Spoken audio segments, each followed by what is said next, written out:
And welcome back to Hi Dai. Hello, Dong. We'll go right to our first letter.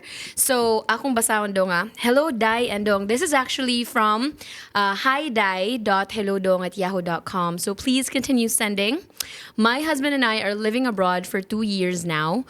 Both of us are healthcare providers. I am a nurse and he is a healthcare assistant. Life here has never been easy, you know. Typical OFW problems. We're okay naman except for one, his family. Ooh. They are always pressuring us to shoulder their expenses, especially his father, who, by the way, left them because of his vices. Recently lang bumalik nung malaki na sila. Oh my goodness. Separated din siya sa nanay ng asawa ko. So the father left them when they were kids, tapos bumalik lang. Okay? All of them are adults na and may sarili na ring pamilya. Sometimes, kung manghingi, may ultimatum pa and other people will unexpectedly send my husband messages demanding to give more for his father without knowing the real situation namin. Kasi parating sinasabi, di kami nagbibigay. Kami pa ang napapasama. Buti na lang may resibo kami that we do send. He is always asking for more. Now my problem is my husband won't tell me everything about this. I just knew this kasi his mood will change. And since I have an access to his Facebook, I opened some messages. That's when I found out, but still I waited for my husband to tell me first. But he won't talk at hinahayaan niya lang sila and he even did not confront them. Deadma lang pero nagbibigay ng pera. Kasi alam ko, ako yung taga-send sa family niya. For me naman kasi, hindi namin pinupulot ang pera dito. Minsan, iniiyakan pa namin yan and kami mismo nagtitipid. Their chats are also disturbing our peace here, especially my husband's peace. Kaso, hindi niya sinasabi sa akin. Kaya napilitan akong i-open ang FB niya. My question is, how can I convince my husband to open up to me about his problems? What is the best remedy for his family? We also need to save kasi. Thank you so much. Oh my gosh, this is so deep. So we'll do it layer by layer. So the first question is, how can I convince my husband to open up to me about his problems? Because he's very secretive. Okay, so my take is, I think some people, especially yung husband niya, is also, in denial or avoiding the issue because for him, it's also very heavy.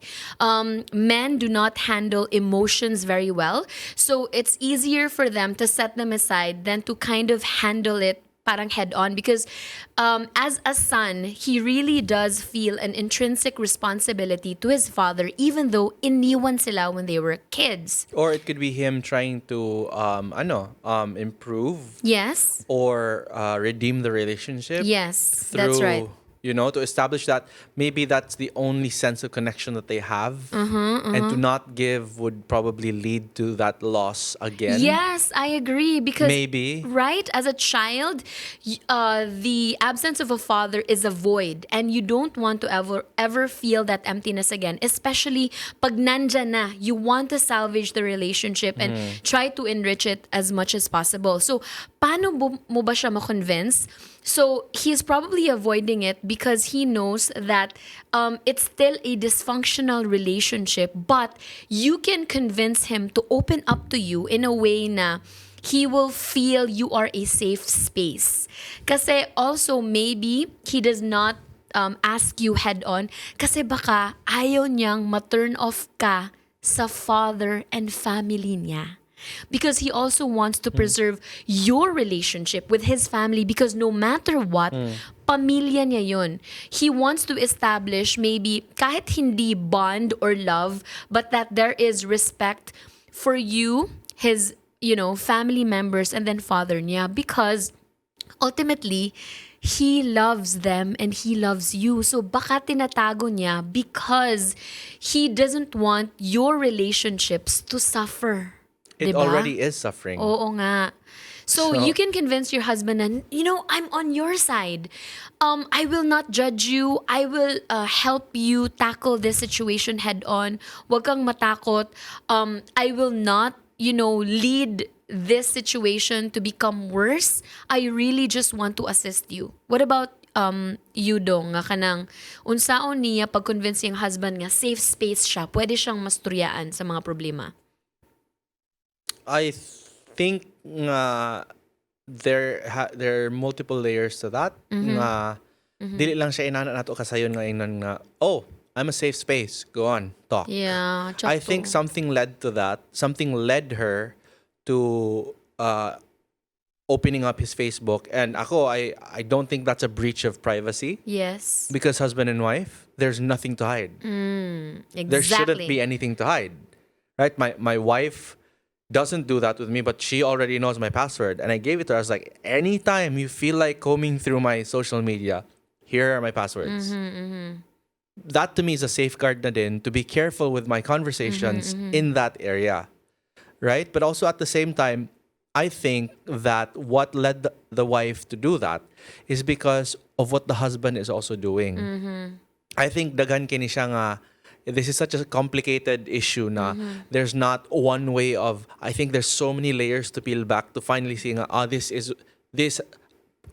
maybe the root cause of really was father leaving. Tinood, no? Right? Dili kayo siya maka-open up kay tungod na i-part sa iyang self nga feeling niya abandoned or dili siya maka, I don't know. It could be so many things. Pero ang ako is like if I may speak to the husband, no? I think ang imong priority should be your wife. Yes! Because the moment you married your wife, siya naman imong pamilya. And while we still love our families, don't get me wrong. I could easily be in that spot if I'm not careful. Pero if you look at the statistics and how many marriages end up in shambles because of financial financial obligations to people, not just financial obligations, but because of money in general and Yes. how it's handled. Okay. Right? It's supposed to be you and your wife. Because whatever I earn is also my wife's. Yes. Whether I like it or not.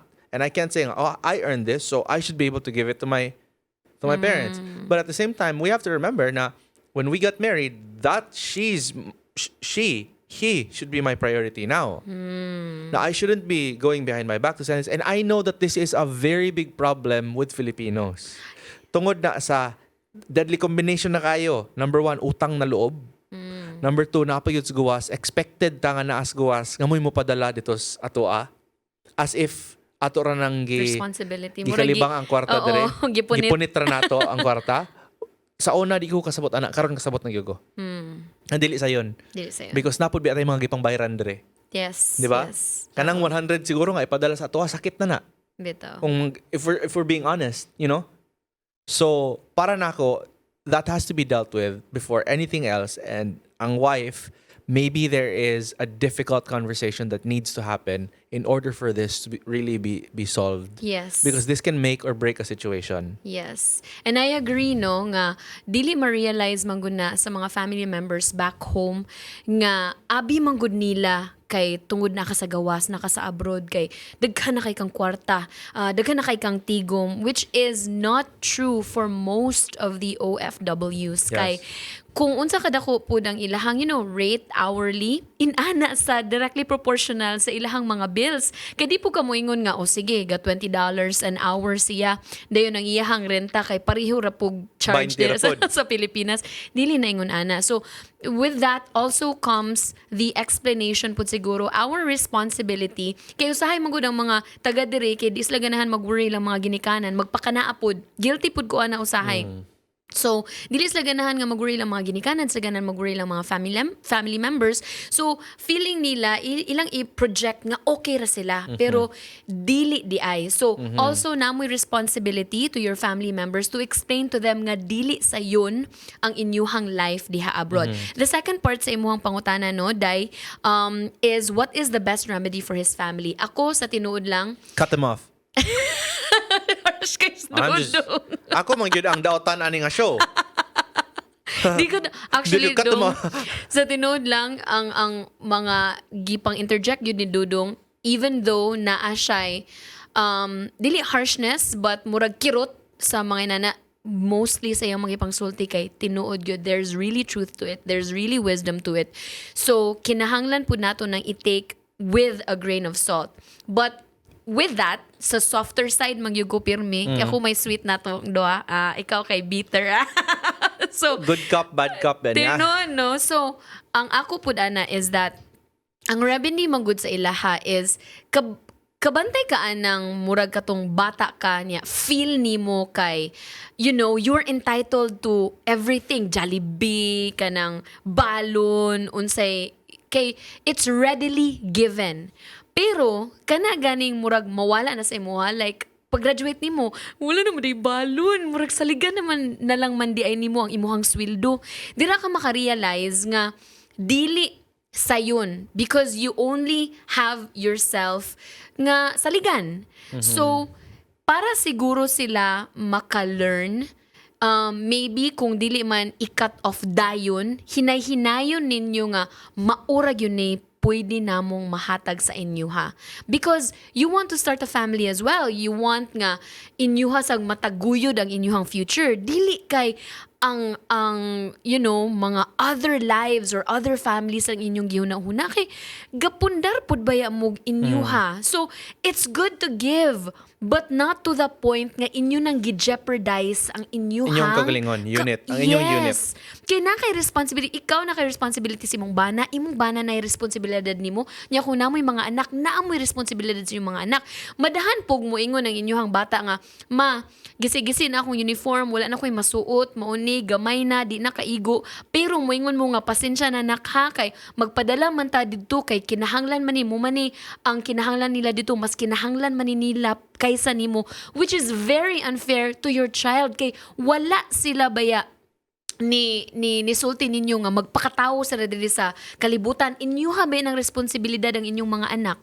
So it's your responsibility to give them a good future. And in this regard, dili nimo responsibilidad as an igsuon nga Buhion. mobuhi sa imuhang kapwa igsuon. Yeah. Yes. Or even to that point, no, ako, I one of my prayers is, Lord, hinaot nga if tugutan nimo, I would like someday the privilege of taking care of my own parents. Yes. As a way of giving back.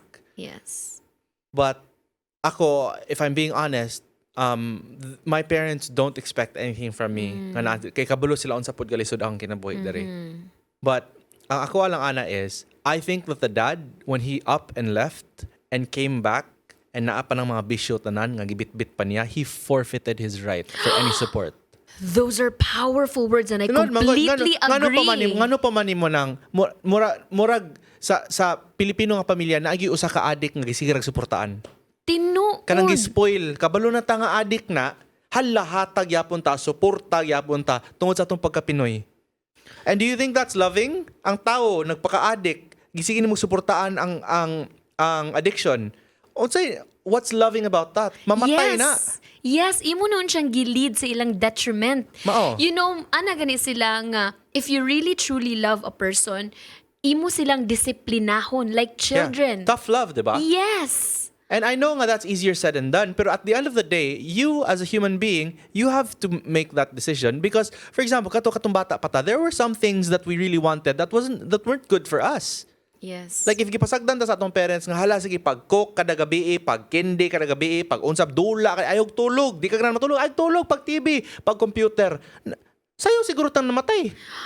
Ay my gosh. Diba? No truer words have ever been said. Yes, because we were, protected by mga no, mga dili, ayaw mo pasulabi. Boundaries, healthy boundaries ba? Yes. So kaniki wala ni boundaries. Wala, so good. it's time for you to ganahan ko si mong gisulti nga gi-forfeit niya ang iyang pagkaamahan when he went up and left. Yeah.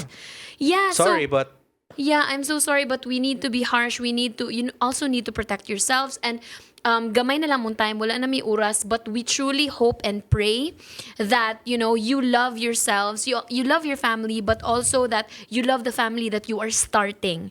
You have responsibilities sa, mga loved ones nimo, but ayaw pasulabi nga inyo na silang gipagustuan nga wala na disiplina, nag-lead na sa ilahang detriment. Kay di na mayo. Kamo po'y basulon anag, maunsa na sila. Wala sila responsibility, wala sila direksyon. That will be on you. Okay? Bugat sa mga first letter do. Gimingaw ko atong mga high school crush ng mga questions. Sige, balik tayo na. Naron. Okay. Alright. Thank you so much. That's our first letter. We will be back for our second one, and this is... Hi, Dai. Hello, Dong. We'll be right back.